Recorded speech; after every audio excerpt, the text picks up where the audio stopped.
হযরতে ইউসুফের চোখ দিয়ে জল গড়িয়ে পড়ল। বলে, ভাই আমাকে জবাই করবে করো, কিন্তু আমার মুখটাকে একবার কামলিওয়ালা নাবির দিকে ঘুরিয়ে দাও।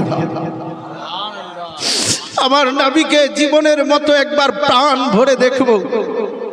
পাপিষ্ঠ তারা না ঘুরিয়ে দিয়ে তাকে যেন জবাই বডি থেকে মাথাটাকে আলাদা করে দিল।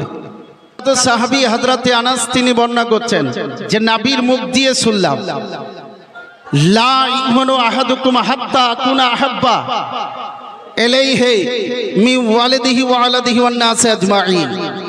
হযরতে আনাস তিনি বর্ণনা করছেন নাবির মুখ দিয়ে শুনলাম, আমার নাবি বলছেন, হে বিশ্ব মানব, তুমি ততক্ষণ পর্যন্ত পূর্ণ মুমিনতা অর্জন করতে পারো না যতক্ষণ পর্যন্ত নিজের মা বাপ চাইতে, আত্মীয় স্বজন চাইতে, মাল ও দৌলত চাইতে, পাড়া প্রতিবেশী চাইতে, ছেলে মেয়ে চাইতে আমার নাবিকে বেশি ভালো না বাসবে, ততক্ষণ পূর্ণ মুমিন হতে পারবে না। বলুন সুবহানাল্লাহ। তাহলে বেরাদার বুঝা গেল যে নাবিকে ভালোবাসতে গেলে নিজের মাল দৌলত চাইতে নাবিকে বেশি ভালোবাসতে হবে,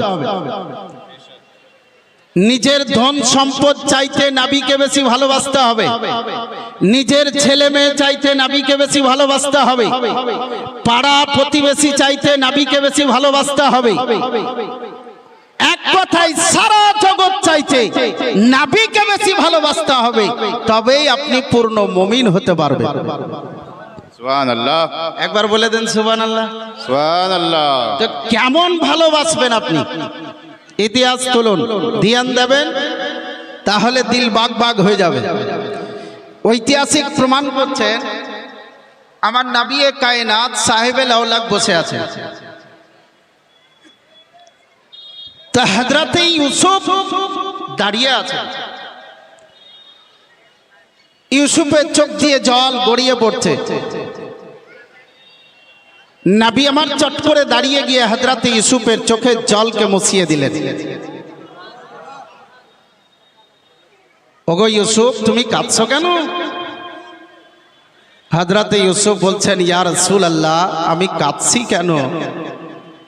আমি আপনার সামনে বলতে আমি সংকোচ বোধ করছি। বলে, না, তুমি বলে দাও। তা হযরতে ইউসুফ বলছেন, ইয়া রাসূলুল্লাহ, অনেক যোদ্ধা যুদ্ধের ময়দানে গিয়ে শহীদ হয়ে গেলেন। আপনি যদি একবার আমাকে অর্ডার করতেন তো আমিও যুদ্ধের ময়দানে গিয়ে শহীদ হয়ে যেতাম। তা নবী আমার চোখের জলকে মুছিয়ে দিয়ে রহমতের ভান্ডার বলছেন, তুমি বাড়ি চলে যাও, তুমি বাড়ি চলে যাও। বাড়ি চলে গেলেন। মা রোগাক্রান্ত অবস্থায়, মা অসুস্থ অবস্থায়, বন্ধু যার মা দুনিয়া থেকে নীরব নগরে চলে গেছেন তিনিও শুনেন, আর যার মা পৃথিবীর বুকে বেঁচে আছেন তিনিও শুনেন ধ্যান দিয়ে। এ বেরাদারান ইসলাম, বলে ইউসুফ তুমি বাড়ি চলে যাও। হযরতে ইউসুফ বাড়ি যাচ্ছেন, মা অসুস্থ অবস্থায় বিছানায় শুয়ে আছে, রোগাক্রান্ত অবস্থায়। হযরতে ইউসুফ মায়ের পা দুটো ধরে কাঁদছেন। বল সুবহানাল্লাহ। সুবহানাল্লাহ। মায়ের পা দুটো ধরে কাঁদছেন। মায়ের অন্তর বিগলিত হয়ে গেল। মা বুকে জড়িয়ে ধরলেন। হায় রে মা! বিদ্রোহী কবি কাজী নজরুল ইসলাম বলছেন যে আটলান্টিক মহাসাগরের পাতাল খুঁজে পাওয়া যাবে, প্রশান্ত মহাসাগরের পাতাল খুঁজে পাওয়া যাবে, কিন্তু মা বাপের ছেলে মেয়ের প্রতি এত মায়া যে তার পাতাল খুঁজে পাওয়া যায়নি আর যাবে না। সুবহানাল্লাহ। পা দুটো ধরে কাঁদছেন, মা বুকে জড়িয়ে ধরলেন। জননী চোখের জলকে মুছিয়ে দিয়েছেন। বলে, বেটা কাঁদছো? বন্ধুগণ আমার, কোরবান যান মুসলমান, হযরতে ইউসুফ যেন বাড়ি চলে গেলেন। মা অসুস্থ অবস্থায় খাটের উপরে শুয়ে আছেন। মা একবার বিছানায় পেশাব করছেন। মায়ের পেশাব করা বিছানাকে হযরতে ইউসুফ নিজের হাত দিয়ে পরিষ্কার করছেন। মায়ের অন্তর বিগলিত হয়ে গেল। মা যেন বুকে জড়িয়ে ধরে হযরতে ইউসুফকে কাঁদতে লাগলেন। ও আমার কাঁদছো কেন বেটা বলো, তুমি কেন কাঁদতেছ বেটা বলো। হযরত ইউসুফ বলছেন মা গো, এক এক করে সাহাবায়ে কেরাম সবাই যেন যুদ্ধের ময়দানে গিয়া সবাই যুদ্ধ শহীদের লিস্টে নাম লিখিয়ে দিয়েছে। মা গো, আমি শহীদের লিস্ট থেকে কি বঞ্চিত থাকবো মা? আমি কি যুদ্ধে ময়দানে যেতে পাবো না মা? মা বলছে বেটা তুমি পাবে। মা বলছে বেটা তুমি যুদ্ধে যেতে পাবে, তোমার মনের আশা পূর্ণ হবে, কারণ আমি তোমার মা দোয়া করে দেব, আমার আল্লাহ দোয়া কবুল করে নেবেন, আমার আল্লাহ দোয়া কবুল করে নেবেন। বন্ধুগণ আমার, হযরত ইউসুফ যেন বলছেন মা গো, আমার জন্য তাড়াতাড়ি দোয়া করে দাও মা, আমি যেন যুদ্ধের ময়দানে যেতে পাই। মা যেন বুকে চুম্বন দিয়ে একবার কপালে চুম্বন দিয়ে বলছে ও আমার লাল, তুমি কোনো চিন্তা করবে না বেটা, তুমি যুদ্ধের ময়দানে যাবে। মা যেন চক্ষু বন্ধ করে নিয়েছেন, ক্ষণিক পরেই যেন চক্ষু খুলে দিয়ে বলছেন ও আমার লাল, তুমি যুদ্ধের জন্য তৈরি হয়ে যাও। হযরত ইউসুফ বলছেন মা গো, আমার নবী বাড়ি যেতে বলেছেন, আর আমি যদি যুদ্ধের ময়দানে চলে যাই, আমার নবী যদি নারাজ হয়ে যায়, তাহলে আমার কি হবে? জগৎ জননী মা বলছে বেটা আমার নবী নারাজ হবে না, আমার নবীর কাছ থেকে তোমার মা আমি অর্ডার নিয়ে নিয়েছি, আমার নবীর কাছ থেকে ইজাজত নিয়ে নিয়েছি, অর্ডার নিয়ে নিয়েছি। বলে বেটা তৈরি হয়ে যাও। হযরত ইউসুফ তৈরি হবেন, বলছে বেটা তুমি আমার স্তন পান করেছো বেটা, তুমি যুদ্ধের ময়দানে যাবে, কিন্তু পাপিষ্ঠ তারা বিষ মাখানো তীর নিক্ষেপ করবে, আর তুমি যদি পালিয়ে আসো তোমার পিঠে তীর লেগে যায়, আমি তোমার মা তোমাকে দুধের ঋণ কিয়ামতের মাঠে মাপ দেব না। সুবহানাল্লাহ। কবি বলছেন मैं गुलाम मुस्तफा हूँ जान देने से नहीं डरते। ভাই थोड़ा बोलिए सुभान अल्लाह, একটু আর জোরে বলুন।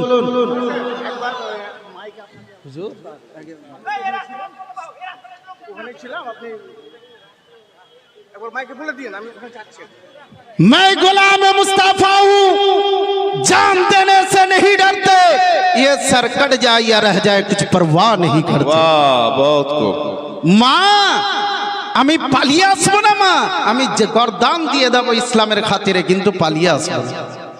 সুবহানাল্লাহ। হযরত ইউসুফ মায়ের কপালে চুম্বন দিলেন, ইউসুফের চোখ দিয়ে জল গড়িয়ে পড়ল। মা বলছে বেটা কাঁদছো, তুমি যুদ্ধে যাবে তো কাঁদছো? বলে মা আমি তাই জন্য কাঁদি না মা, আমি এই জন্য কাঁদছি। হ্যাঁ হ্যাঁ বল সুবহানাল্লাহ। বন্ধুগণ আমার, কুরবান জান মুসলমান, হযরত ইউসুফকে মা বলছেন ও বেটা তুমি কাঁদছো কেন বলো, তোমার চোখ দিয়ে কেন জল গড়িয়ে পড়ছে বেটা? ও ইউসুফ শোনো শোনো, তোমার চোখের জল গড়িয়ে পড়বে, আমার হৃদয় বিগলিত হয়ে যাবে। ও আমার লাল তুমি কেঁদো না, তুমি কেন কাঁদছো বেটা বলো। হযরত ইউসুফ বলছেন মা গো আমি এই জন্য কাঁদছি মা, মা তুমি বিছানায় পেশাব করো, তোমার পেশাব করা বিছানাকে আমি নিজের হাত দিয়ে পরিষ্কার করি মা। মা তুমি বিছানায় পায়খানা করো, তোমার পায়খানা করা বিছানাকে আমি নিজের হাত দিয়ে পরিষ্কার করি মা। মা গো আমি তুমি নিজের হাত দ্বারা দিয়ে খেতে পারো না, আমি তোমাকে যেন খাইয়ে দিই গো মা। আজকে ওই যুদ্ধের ময়দানে আমি চলে যাব, তোমার কে হেফাজত করবে মা বলো, আমি এই জন্য কাঁদতেছি গো মা। হযরত ইউসুফ বলছে যেমন কথা শুনে মা বলছে রে বেটা তুমি আমার জন্য কোনো চিন্তা করো না, ও আমার লাল আমার জন্য কোনো টেনশন করবে না বেটা, আমার হেফাজত আল্লাহ এবং আল্লাহর নবী করে নেবে। আমার হেফাজত আল্লাহ এবং আল্লাহর রাসূল করবেন, বল সুবহানাল্লাহ। বলে বেটা আমার জন্য চিন্তা করো না, আমার হেফাজত আল্লাহ এবং আল্লাহ রাসূল করবেন। লাল তুমি নির্ভয়ে চলে যাও। হযরতে ইউসুফ যেন যুদ্ধের ময়দানে চলে গেলেন। ইম্পর্টেন্ট, যুদ্ধের ময়দানে চলে গেলেন। যেই দিকে যাচ্ছেন লাশে লাশ করে দিচ্ছেন। এবার যখন হযরতে ইউসুফ যেন সেই জায়গাতে গিয়ে ইউসুফ যুদ্ধের ময়দানে দাঁড়িয়ে গেছেন, কেউ আর মোকাবিলায় আসছে না, কেউ তার সঙ্গে লড়াই করার জন্য আসছে না। হযরতে ইউসুফের হাতের 3টে আঙ্গুল কেটে গিয়েছে। ইউসুফ নিজের মাথার পাগড়িকে কেটে কেটে হাতটাকে ব্যান্ডেজ করছেন। আর যেমন ব্যান্ডেজ করতে গেছেন, হযরতে ইউসুফের চোখ দিয়ে ঝরঝর করে জল গড়াইয়া পড়ল। একজন পাপিষ্ঠতা পিছন থেকেই বিষের তরবারিকে ডুবিয়ে দিয়ে পাপিষ্ঠতা যেন তার পিছন থেকে তরবারি মারবে। ইউসুফ সামনের দিকে তাকিয়ে দেখছেন, আর পাপিষ্ঠতা এসে তার ডান ঘাড়ের উপরে তরবারি মারল। ডান হাতটা কেটে যেন যুদ্ধের ময়দানে পড়ে গেল। হযরতে ইউসুফ চোখ দিয়ে ঝরঝর করে জল গড়াইয়া পড়ল। হযরতে ইউসুফের চোখে জল, যেমন চোখ দিয়ে জল গড়িয়ে যাচ্ছে, ইউসুফ বাম হাতে তরবারি নিয়েছেন। আস্তে আস্তে পাপিষ্ঠ তার পেশানিতে শহীদ শব্দ লিখা উঠছিল। শহীদ শব্দ লিখা উঠছিল। সেই দিকে যেন দৃষ্টিপাত করে তার কপালে সাজদার জায়গাতে শহীদ লিখা উঠছিল। সেই জায়গাতে তরবারি তীর মারবে, আর তীরটা যেন মিক্স হয়ে গিয়ে তীরটা তার যেন ডান চোখে এসে লেগে গেল। হযরতে ইউসুফ হৃদয় কেঁপে উঠল। যুদ্ধের ময়দানে ইউসুফ যেন দাঁড়িয়ে গেলেন। ইয়া রাসূলুল্লাহ বলে চোখ থেকে তীরটাকে বের করতে যাবেন, কিন্তু তীর বের করতে পারে না। হযরতে ইউসুফ চেষ্টা করছেন আমার নবীকে স্মরণ করে ইয়া রাসূলুল্লাহ বলে, যেমন চোখ থেকে তীরটাকে বের করলেন, তীরের সাথে কিছুটা অংশ চোখের বেরিয়ে চলে আসলো। রক্তের একটা ফোয়ারা উঠল। সর্বশরীর রক্তে লাল বরণ হয়ে গেছে। সর্বশরীর রক্তে লাল বরণ হয়ে গেছে। ইউসুফ যেন আর স্থির অবস্থা বজায় রাখতে পারছেন না। হযরতে ইউসুফ যেন যুদ্ধের ময়দানে পড়ে গেলেন, শুয়ে গেছে। পাপিষ্ঠতারা তার যেন পায়ে রশি বেঁধে দিয়ে টানতে আরম্ভ করল। যেমন টানতে আরম্ভ করেছে, তার পিঠের সম্পূর্ণ মাংসগুলো বালির সাথে মিশ্রিত হয়ে গেছে। সুবহানাল্লাহ। সকলের কাছে বিনম্র অনুরোধ, আপনারা মেন গেট যে রয়েছে আমাদের মাদ্রাসার মেন গেটে কেউ এভাবে জটলা করে দাঁড়াবেন না। মোহতারাম, মজলিসে গিয়ে বসুন, প্রচুর জায়গা রয়েছে মজলিসে, এখানে জটলা করে কেউ দাঁড়াবে না, অত্যন্ত বিনম্রতার সঙ্গে বলছি। এবং একটু আগে ঘোষণা করেছিলাম একটি বাচ্চা মেয়ে অনুসন্ধান কেন্দ্রে জমা আছে। 4-5 বছর বয়সের একটি মেয়ে, বাচ্চা মেয়ে, নিজের নাম বা বাবার নাম কিছু বলতে পারছে না, কান্নাকাটি করছে বাচ্চাটি। যার বাচ্চা অনুগ্রহ করে এসে নিয়ে যাবেন। ধন্যবাদ। মোহতারাম, হযরতে ইউসুফ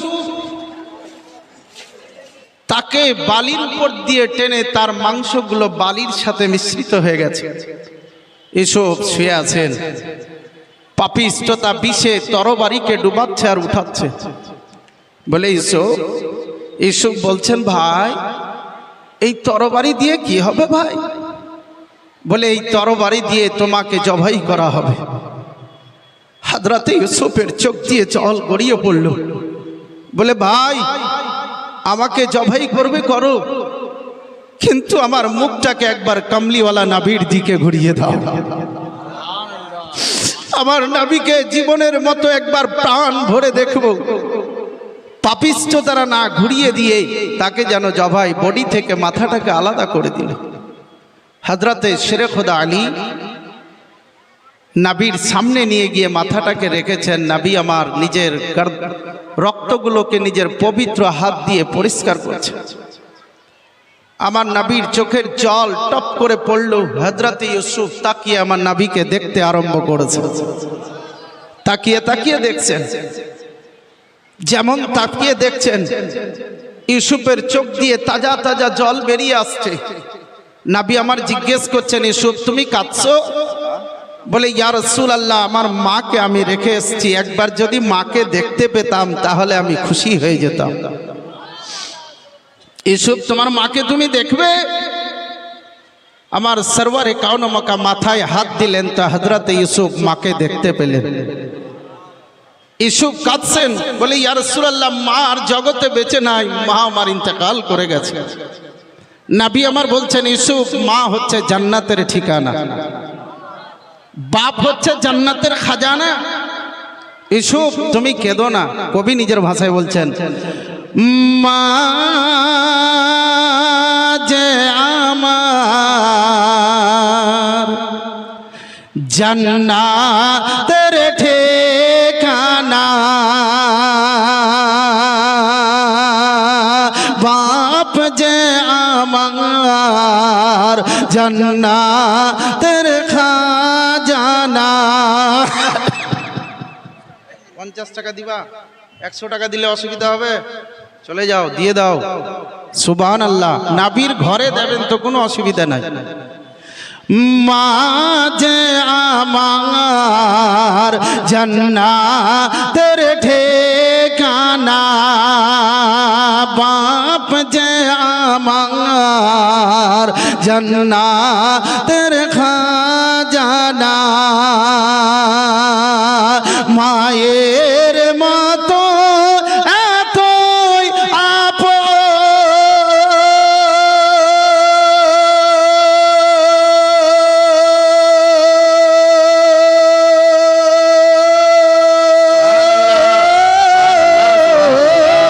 মায়ের মতো এতই আপন আর কোথাও পাবি না। মাঝে আমার জান্নাতের ঠিকানা, বাপ যে আমার জান্নাতের খাজানা। এ জীবন দিয়ে ও শোধ হবে না,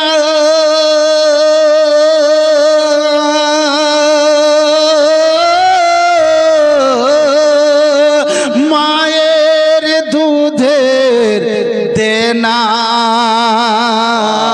সুবহানাল্লাহ। একটু জোরে বলে দিন ভাই, সুবহানাল্লাহ। আর একটু জোরে বলুন সুবহানাল্লাহ। সুবহানাল্লাহ। গর্ভে ধরে মা জননী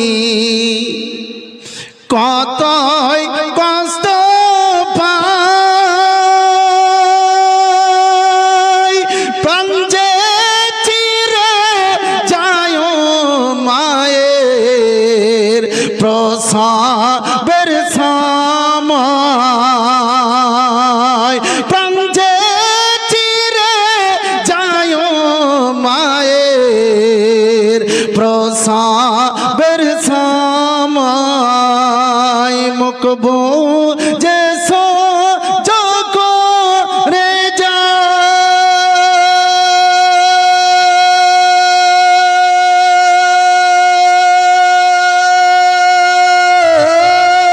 হাজারো যন্ত্রণা, মাঝে আমার জান্নাতের ঠিকানা, বাপ যে আমার জান্নাতের খাজানা। না মায়ের মতো এতই আপন